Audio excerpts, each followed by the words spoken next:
Na letošnjem jubilejnem vrhu slovenskega gospodarstva bo predsednica republike dr. Nataša Pirc Musar podelila odlikovanje Republike Slovenije Zlati red za zasluge. Prejemnik odlikovanja Republike Slovenije Zlati red za zasluge je gospod Jože Colarič. Zavedam se, da sem prejel to nagrado, za katero se zelo zahvaljujem, to odličje, zahvaljujoč mojemu delu v Krki. Kombinacija znanj in dela vedno prinese rezultate. Prinese rezultate za Krko in tudi za Republiko Slovenijo. Temelj vsake razvite in sodobne države je dobro delujoče, inovativno in ustvarjalno gospodarstvo.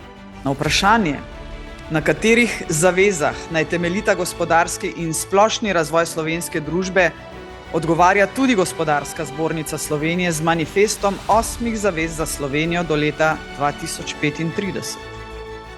Te zaveze so svoboda in odgovornost, sodelovanje kot vrednota, spoštovanje ustvarjalnosti in znanja, podjetništvo, država kot skupnost, zaupanje, pogum in vztrajnost.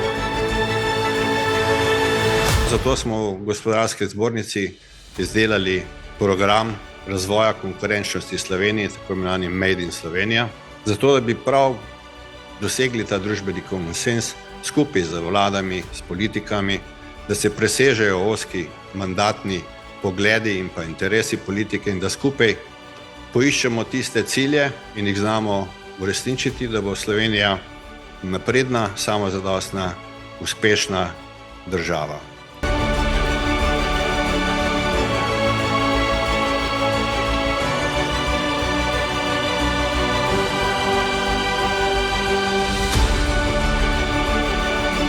Naj se moč besed in dejanj končno združita.